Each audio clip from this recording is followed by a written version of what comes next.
Good. Good. With arpeggios nicely, is it good? The rumba. The rumba. 1, 2, 3, 4.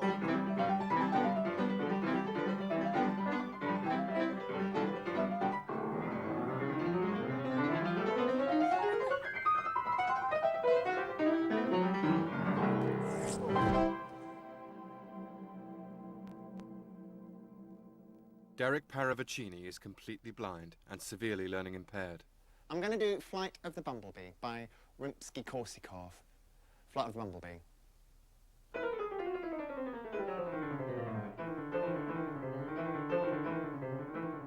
He also displays many of the signs of autism. Yet his brain is a perfectly programmed musical computer.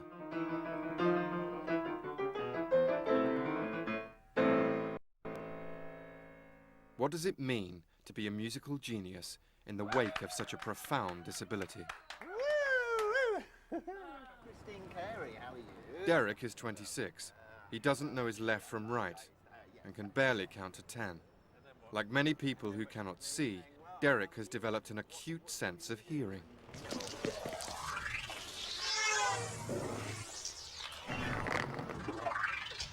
Most of us, without knowing it, filter the noise around us to make sense of our environment. But Derec seems to have no filter at all. Where are we now? And for him, the world is a very confusing place. But it has allowed him to flourish in ways most of us could never imagine. Is that a G? The train's going in G, is it? It's in G. Right. As the train gathers pace, Derec is actually translating the changing pitch of the engine into precise musical notes. E, F, A, minor. Minor. I'd like to play some Mozart in A. Today, Derec is travelling to Sheffield with his old friend and mentor, Dr. Adam Ockleford. Enjoying this, thank you. Good day out, isn't it, Derek? A very good day out. Through Adam's painstaking efforts, Derec has transformed his extraordinary gift into a language all of his own. And today, he speaks it eloquently.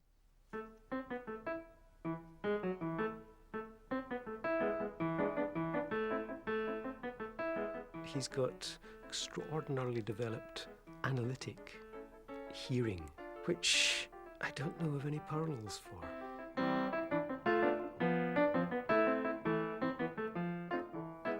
We know very little about what's inside Derek's head, and actually Derek remains an enigma at heart.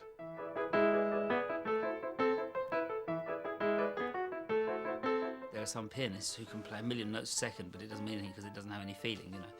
And there are other people who can play the simplest thing and just sort of get you there, you know. And Derec, I think, importantly has the ability to do both. Derek's talent is clear, but it raises questions. Where does genius like this come from? And how can it possibly coexist with such severe disabilities?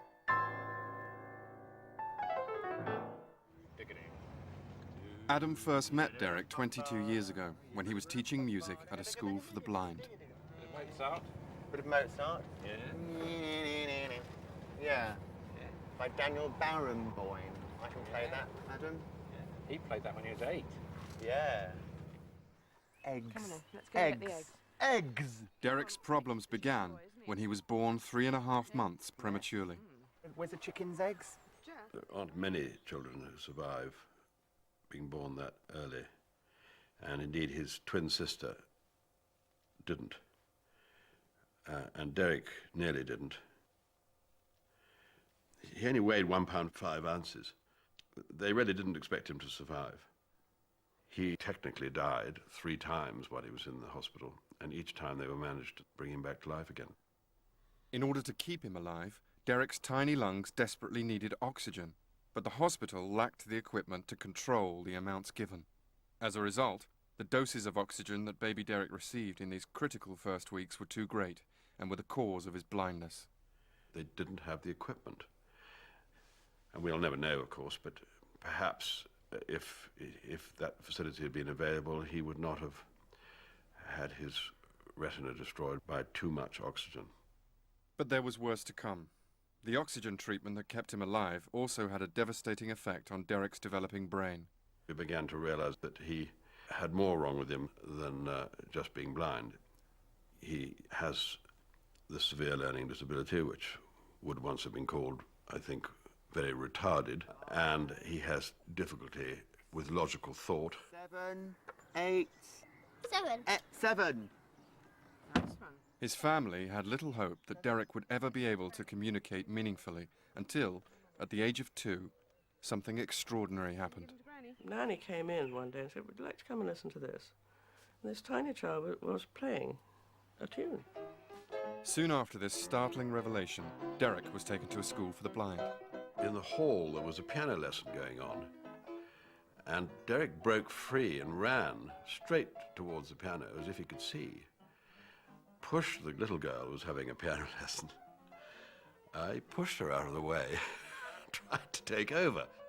The piano teacher that day was Adam. So he just freed himself from Nick and Marianne and just started to play. He was using not only his fingers, but also the backs of his hands, karate chops, elbows for the far notes, and occasionally dip forward and use his nose as well.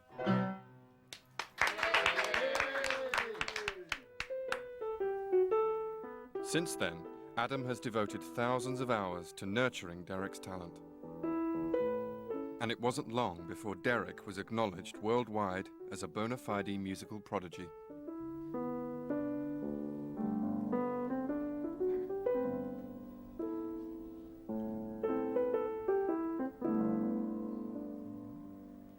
He's making it up as he went along.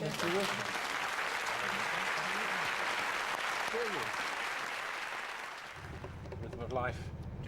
Rhythm of life, to feel the powerful beat, to feel the tingling with Chris Tingley, to feel the tingle in your feet. Chris Tingley in your feet. Yes.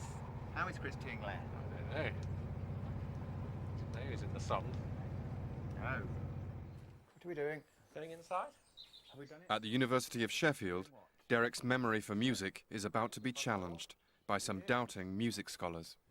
Have you ever heard this?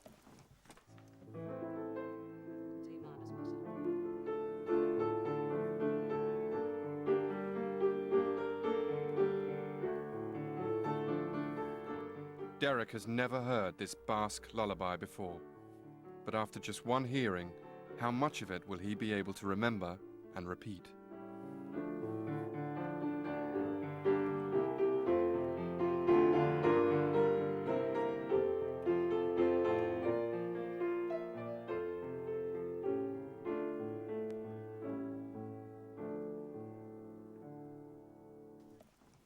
Okay. Right then, find the pedal then.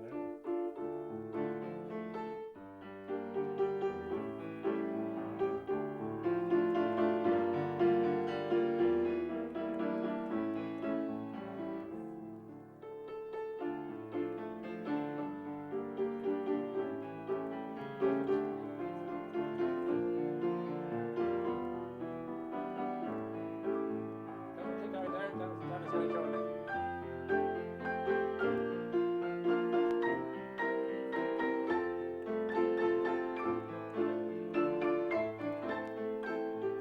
Derec's remarkable talent combined with mental impairment classifies him as that rarest of beings, a savant. Thank you. At Trinity College, Cambridge, Derec meets Professor Simon Baron Cohen, an expert on autism. A savant is usually defined as someone who has at least one unusual skill that's out of keeping with all of their other skills. And it's obviously most conspicuous in an individual who's got learning difficulties. What are the Sloboda Blues? People with autism tend to be very good at systemizing. And music obviously lends itself to sequence and pattern, which may be why people with autism are attracted to music, and sometimes that can really be developed to a high level and become savantism. For the last 6 years, Derec has lived in RNIB Redhill College for the Blind, outside London. Where's the pickle, Kim? Got a pickle. Thank you. Thank you. Left on his own, he would not know how to dress or feed himself. Brown or white bread, Derek? Brown bread. Brown bread. Kim? Yes. Is that the white bread, Kim? No brown bread. Would you like white? Yes, Kim. Sure? Sure. Not one of each. One of each, brown and white, Kim. Is that the brown bread, Kim? It's white. We'll have white today. Okay, knife. Derec needs personal care around the clock, Butter. Yes, Kim. and probably always will. Bread, though. Let's get some butter. There you go. That's it, side to side. Okay, turn the bread round. Is that the brown bread, isn't it, Kim? No, it's the white bread. There you go. Just a minute, I'm just going to chop some cheese for you. Is that with the brown cheese, Kim? This is red Leicester. Red Leicester. There you go. That's that. That's that. See if you've got any crisps. See if we've got any crisps, Kim. You have. Ready salted? Really salted, please, Kim. His tendency to repeat what he hears is called echolalia. Derec still resorts to this when he doesn't fully understand what is being said. Show me how to do it, Kim.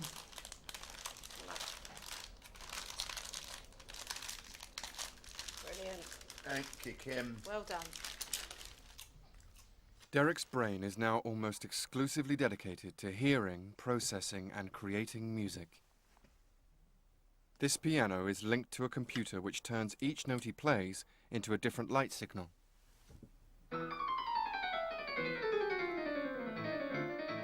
Derec possesses an extremely rare gift of universal absolute pitch, which means he is able to discriminate every note he hears, much as we recognize different colors.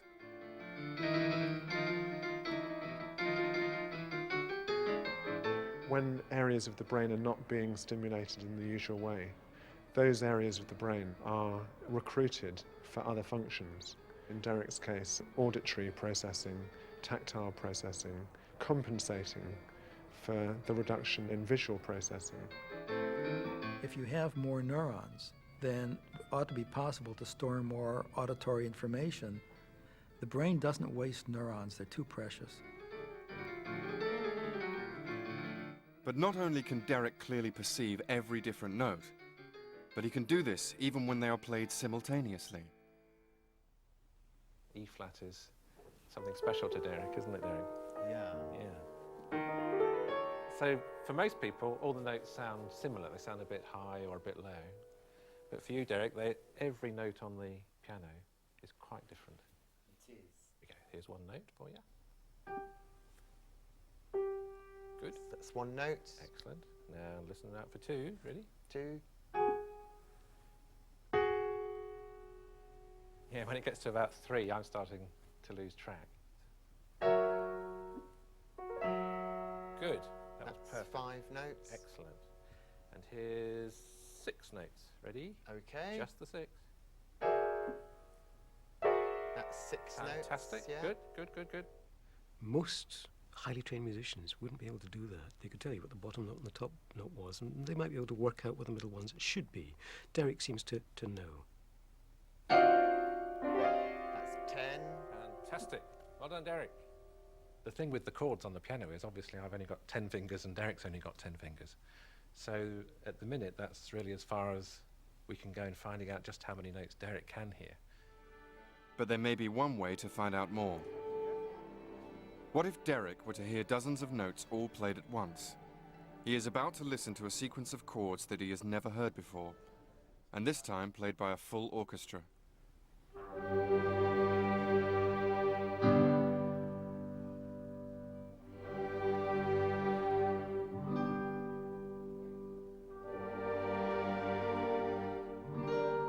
"50 instruments are playing dozens of notes all at the same time.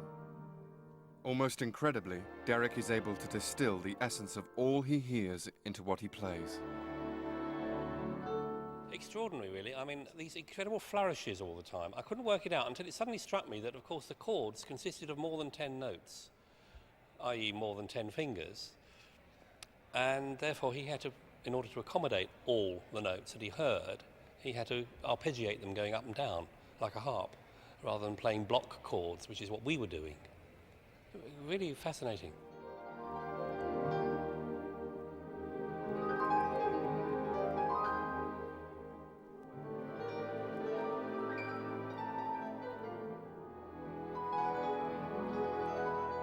you know, that he can't see this sort of large display of instruments and sounds and what the instruments look like.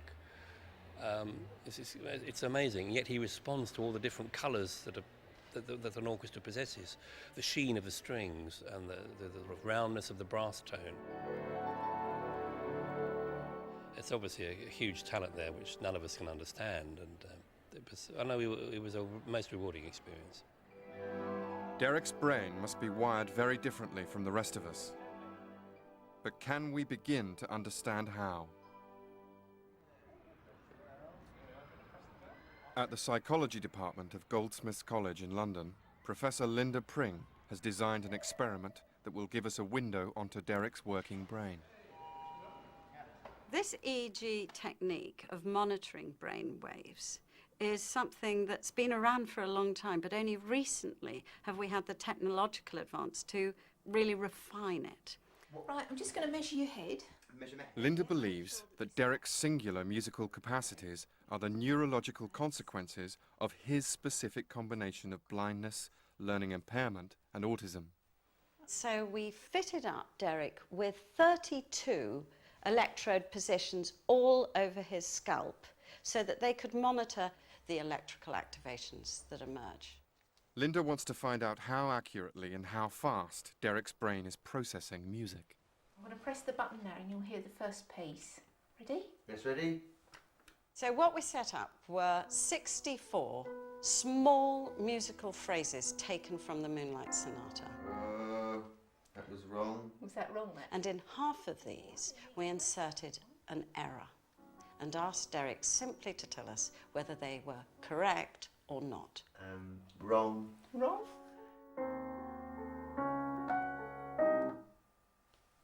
How about that one? That ended in a right note, Angela. It soon becomes clear that Derec's verbal responses are unreliable. The most clear-cut thing we found, and it really was very exciting indeed, is that Derec's verbal responses were almost random. But when we looked at his brainwaves, a very, very different story emerged. He was discriminating incredibly clearly. Each and every wrong note triggers a split-second response in Derec's brain. That was right. Wrong, Angela. You want to go with wrong on that? It had a funny note in it there. Did you hear that note? It was I did, Angela. Derec's brain processes musical data with total accuracy and enormous speed. And he does this with greater precision and focus than many professional musicians, despite his inability to communicate clearly with language. He's only interested in music, really, and he's not having to think about all the other pieces of information and the world that the rest of us are grappling with. So that clarity and focus of cognitive processing probably has played a significant role in the development of his talent. But if Derec has such difficulty communicating, can his musical dexterity truly be called talent? Is Derec really playing with feeling, or does his playing lack emotion? The one area in which these savants tend to not be as expert as normal musicians is in their emotional palette, that very often the performances are in some sense emotionally stilted or lacking in any particular emotional communication. Professor John Sloboda, an expert on music and emotion, hopes to measure how well Derec can discern emotion within a piece of music. I asked you to play that piece again, but try and play it in a way that is really, really happy. Happy? Happy, yes. Yeah.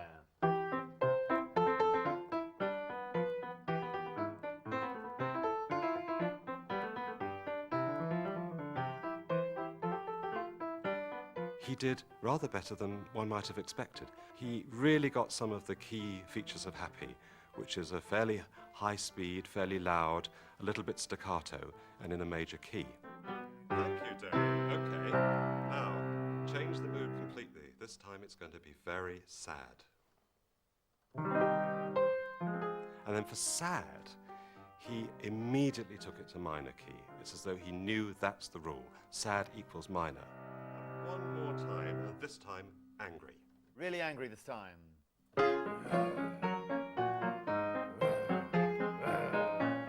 angry, he really was completely stumped. He played it very, very similar to the happy, but you heard that he was kind of growling. Derec, well done. Thank you very much. That was really good. So he knew that something else had to be provided, but actually he didn't have the musical capacity to put that into his playing. So Sophie is going to do exactly what you did. She's going to play a different piece, and she's going to play it 3 ways: happy, sad, or angry. And I'd like you to listen to each of those performances and tell me which emotion you think she's using in her playing. Okay.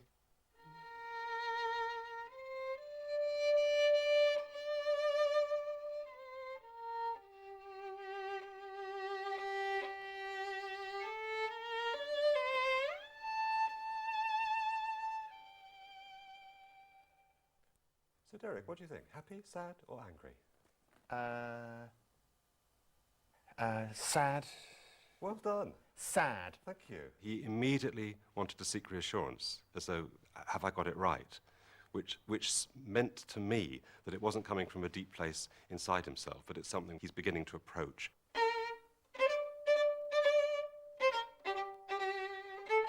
Perhaps it had been discussed, perhaps it had been talked, and he'd begun to get a sense that there is a code out there. There is a way of assigning a particular emotion to a particular situation. What about that one then, Derec? Happy, sad, or angry? Happy. Fantastic. Happy. Well done. Derec is learning the code of emotional communication. Happy, sad, or angry? Angry. Perfect. Well done. Thank you. He's beginning to piece together what it is that someone will do or say or indicate if they are sad, happy, etc. And obviously the code is still incomplete. Perhaps in the end, the only way to judge Derec's capacity for emotional musical expression is simply to listen to the music he creates.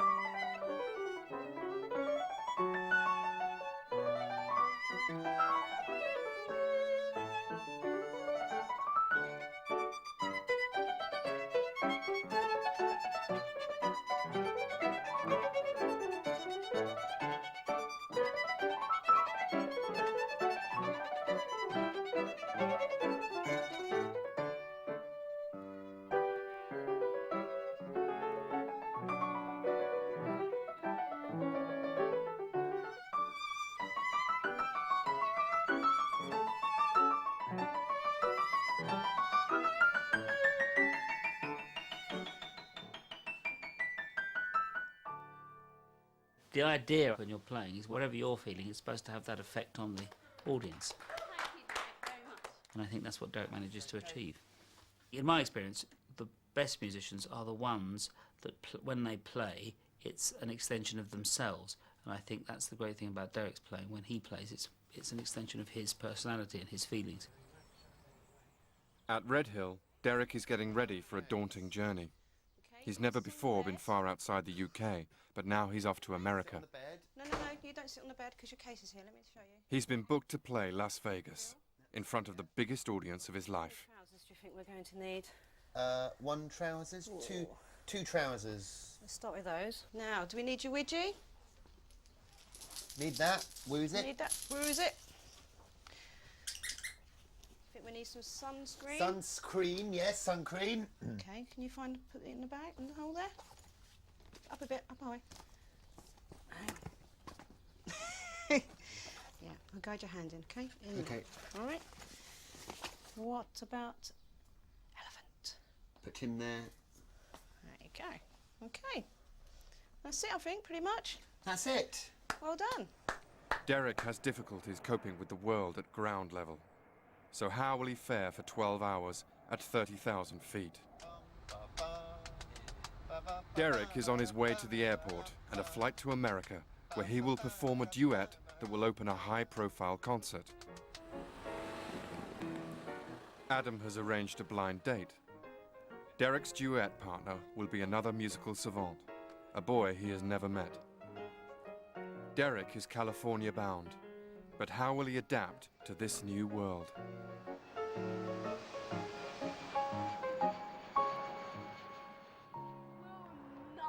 Rex Lewis Clack is 10. He lives with his mother, Kathleen, in Malibu, California. He is a gifted classical pianist and will duet with Derec at the upcoming concert. Like Derec, he is also blind and severely learning impaired. I guess his development first started really in his 4th year of life. He really didn't walk consistently till he was 5. For me, it's a time investment I put in. We all invest in something, and I feel like this is the best investment, you know, that I've ever made. You know, emotional, monetary, and I think that now Rex continues, of course, to be a challenge. But for me, there was never a choice. I love my son, broke up my marriage, changed my life, because I was inspired by him, I was inspired by love, I was inspired by a maternal pull. I was scared, it was painful. I had to deal with guilt and all sorts of feelings, but I never faltered a second. It's Monday morning in Malibu, and Derec is reflecting on his first transatlantic flight. What did the captain say? Cabin crew, ready for landing. Yeah. Fantastic. And what did you think of the turbulence? It was a bit bumpy. A bit bumpy? A bit bumpy. The turbulence was a bit bumpy, wasn't it, Kim? It was quite bumpy, wasn't it? It was. But it was all right in the end. But it was all right in the end, yes. Fantastic, Derec. Good old Derec. Shall we go then? See Rex and Kathleen. Huh? With Kim. With Kim. All right. Yeah. Ready? Ready. Okay. Fantastic. Shall we leave him there, Derec? Leave him there. Leave him there. There we go. Okay, coming up. There we go. I can count numbers, Adam, really. Can you? Yes. Which numbers can you count? 1. Yeah. Excellent. Now there's no time to lose in meeting his duet partner for the first time. Hi, Rex. Derec! Hi, Rex. Hi, shake hands. Hi, Fantastic. Rex. Yes. Yes, Kathleen. Welcome. Yeah. Welcome to America. Here's Welcome Kathleen. to Malibu. Derec. Hi, Derek. Hi, Hi, good Kathleen. to Just getting over the jet lag a bit. Right, I can see Derek's a little. How exciting is this, though? Yeah. Wow. Yeah. All right. There we go. I'll sit next to Derek here. There we are. Do you like flying? Or I do, you Kathleen. Oh, good. I liked the bumpy part. You like the bumpy part, Derek? I did. So you did, Derek. Made you cling on, didn't it? Adam took me to the turbulence toilet, Kathleen. The turbulence toilet? You mean you went in the toilet and it was in a turbulent spot? Is that what it is? That's what it is, yes. Excellent. Very good. Good. Which way, Rex? Let's follow Rex's cane. Can you tap your cane, Rex? We'll follow it. With the performance less than a week away, Adam is anxious to find out if these two can do what they do best, together. What would you like to play first, Rex? Oh, I've got rhythm. I've got rhythm. Yeah. Exciting, huh? In 4 days, Derec and Rex are expected on stage at the Mandalay Bay Resort in Las Vegas. It's nice to see you both, Adam and Derec. Thank you. Thanks, Rex. Lovely to see you. You want to play your I Got Rhythm? Yes. Yes. Okay. I got rhythm. I got music. I got my friends. I can ask my more. When's your birthday? June 24th, 1995. Yours is in July. Yeah. July what? July 4th. July the 4th. Oh. That's Independence Day. July the what? How did you know that, Rex? July the 26th, isn't it? July the 26th, yes. Oh, okay. Oh, okay. Do you want to do a little tiny bit?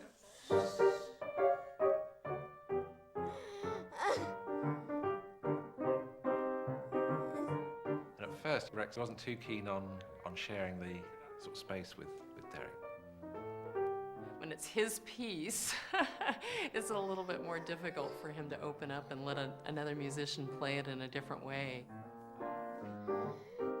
I think, obviously, Rex is still quite little. Derec, in a way, because he's done so many concerts, I think is fairly bomb-proof. I know he'll come up with what he's asked to do. At the minute, I don't know Rex well enough to know whether he will or he won't, so that's the challenge over the next few days. Because obviously playing for 10,000 people, we've got to get it right. We can't stop and start and decide not to do something. Though Rex is classically trained, Adam decides to try a ragtime piece by Scott Joplin. Do you want to join in, Rex? With that style? Sure. Yeah. The thing for the concert is that they've got to come up with something self-contained that's convincing right from the start. Join in. Keep going, Rex. Right, I've got 3 pianists. Ready? Keep going.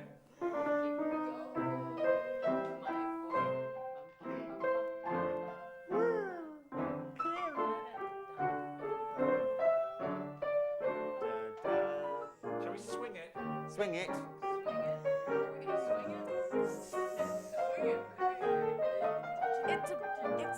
It's blues. Blues, baby.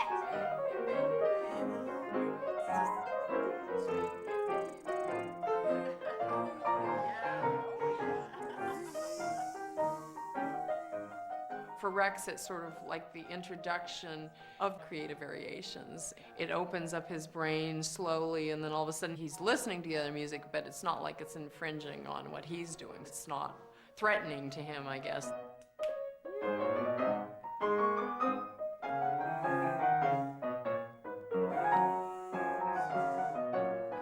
You know, how can you not love playing with Derec?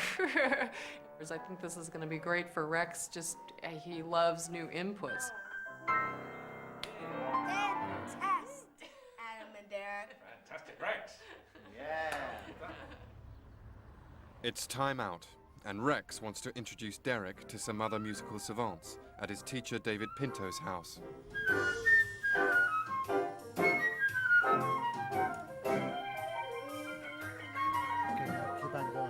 Pinto believes these remarkable young musicians possess an intuitive bond with the world of music. I have composed concertos that I wish I could remember when I woke up. I played jazz solos that were outlandishly wonderful, but the moment I wake up, the wisp of that imagination disappears. It's not strong enough, it's like smoke, to withstand this physical world, but they're in touch with it. It doesn't blow away, it's just there.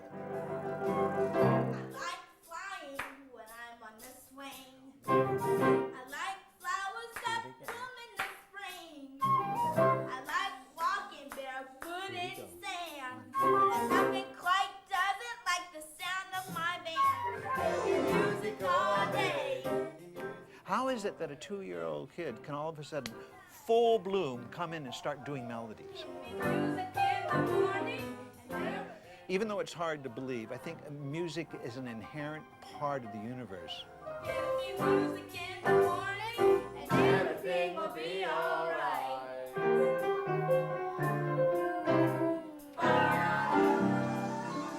So, in Derec, has Pinto met a super savant? Some of his solos are outlandishly good. They're right at the top in terms of improvisational skills. He's so creative. I am just so in love with the joy that he brings to his playing. But you know, it's really interesting. We don't know the limitations of his mind. Awesome.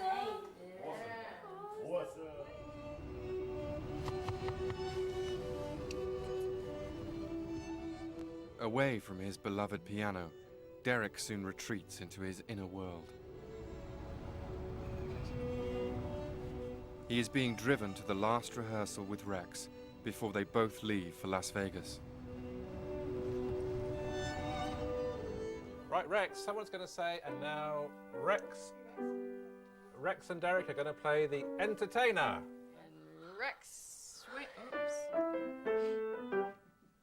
No, you got to play it. Honey, Yeah, all of it. Derec, wait. He was just showing you where to start, honey. You do the...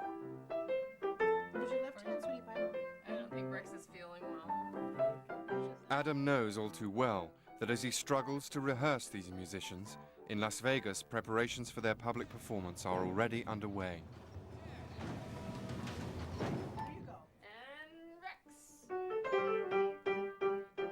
Although Rex is having problems, Kathleen will never forget just how far he's already come.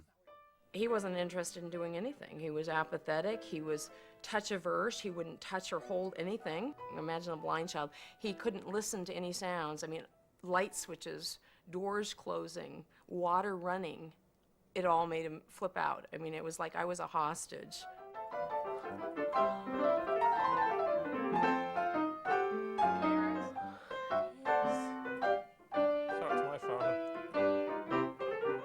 He's come a long way in 2 years, but what he wants to play, he can't yet play.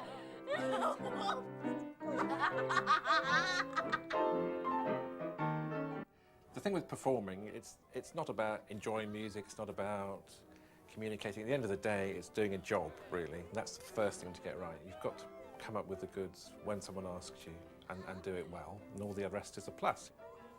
So it's really, will Rex and Derec pull it off together? That's the big worry of the moment, because at the minute, they're not really playing together very well. I think the other thing is that lots of people are trying to help at the minute. His mum and his teacher all have lots of ideas, but I think it's probably overloading Rex with too much information, so he's finding it quite challenging, I think. Las Vegas, the home of the shows. And two young entertainers have just arrived in town to make their debut.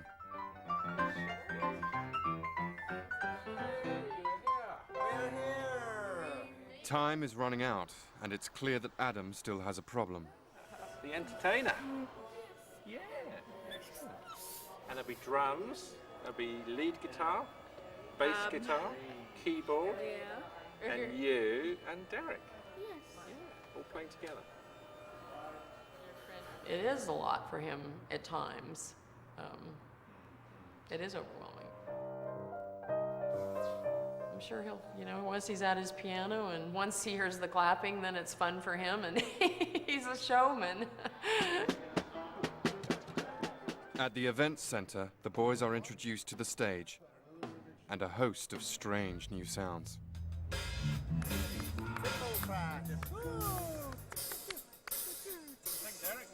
Like it! Woo! Great, isn't it? While Derec is reveling in everything he hears, even Kathleen is now growing anxious about Rex as he struggles to cope with the noise. But in 4 hours, the show must begin. Yeah, just give me a little... Back in the USSR, back in the jackets. Yeah. Gala tickets for this evening's show cost $2,000, and it's a sellout. All right, Kim. How does that feel? Feels all right? You look very smart. I do. Rex Lewis Clack. And Kathleen, my mom. LEWIS-CLACK. While Rex and Kathleen enjoy the red carpet treatment, Derec is off to the casino, as he, at least, is feeling lucky. 6, come on! You crafties! Move! Tonight's show is in support of the Lily Clare Foundation and its resource center for the families of children with neurogenetic disorders. This evening, Mr. Jason Alexander. As television's Jason Alexander introduces the boys, So please, ladies and gentlemen, put your hands... there's nothing more that Adam and Kathleen can do but hope.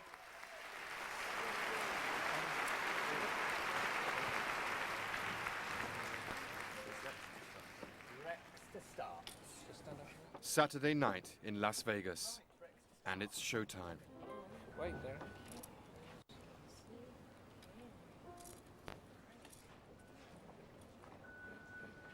All right, Rex? All right. Go on then.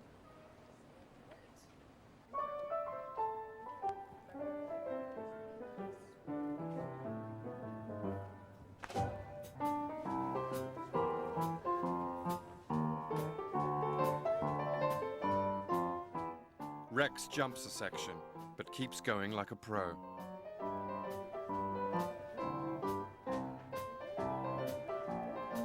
Derec, too, takes it in his stride, and the show goes on.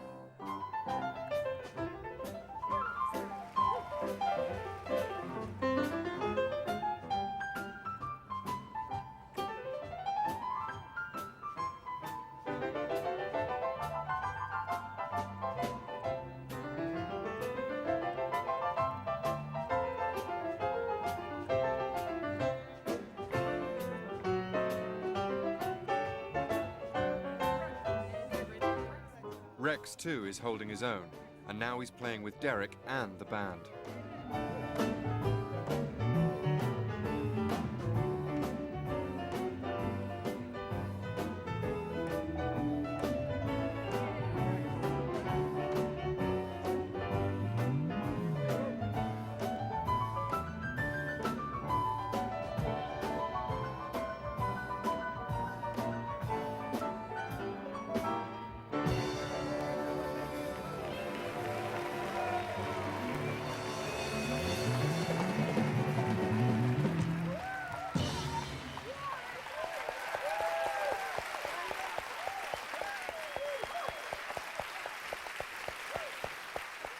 They did the job. That's the main thing. The important thing is to play what you're supposed to play when you're supposed to play it. And if you have that kind of flash of inspiration, that's great as well. But the important thing at this stage is to perform the right piece at the right time and behave appropriately, and that's what they did. I loved your improvising. You did like my improvising. Great job. Let's give It Derek was a big happening. performance. Let's have a group hug. It's been a great learning experience. I can see Rex listening to Derec. I know he's gotten all those jazz influences, and I think I'm going to be hearing them for weeks, and I think it's going to spark a new wave in Rex. I think he's going to want more and more of that. You know, Derec is something to aspire to technically and just in life. I'm very inspired by Derec, both musically and developmentally. He's awesome. Hey, clap. We want more.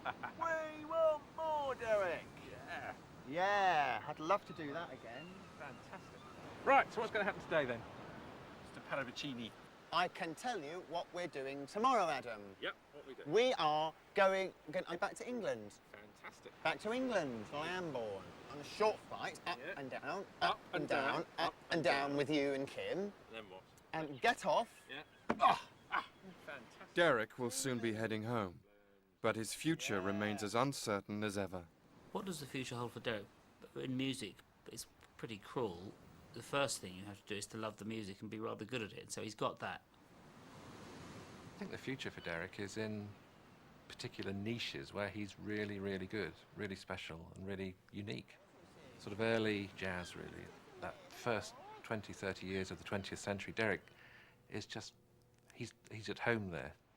One of the reasons that he's influenced and inspired by jazz people and likes playing jazz music is the fact that you improvise in it, and which allows him to go off wherever he wants, which I think is important. You know, it's fantastic to play a classical piano piece well, that's a marvellous thing to do, but it can be restricting if your mind works in a slightly different way to that. People compare Derec to Art Tatum, the great blind jazz pianist from the early 20th century. And when you listen to Art Tatum, there are some sort of similarities, I think. Probably Art Tatum and Derec have a certain sort of spiritual affinity almost. The way they approach their music is the same sound world.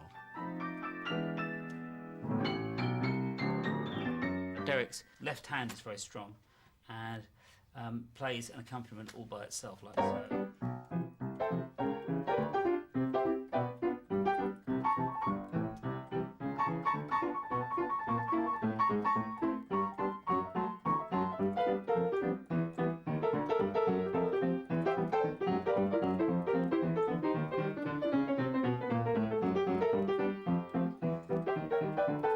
So forth. The other thing that's very good about Derec, of course, is that occasionally when I've sat down and played duets with him, you don't really have to explain anything, and I think that's the great thing about a really good musician, is that, you know, you don't really have to. He just has very, very good ears, so you can play something like that, and he'll immediately sort of pick up on whatever the next thing is, you know. He just is straight in with whatever with his ears, with whatever is going on at the time, which is the most important thing, you know, with music, to be able to hear what's going on.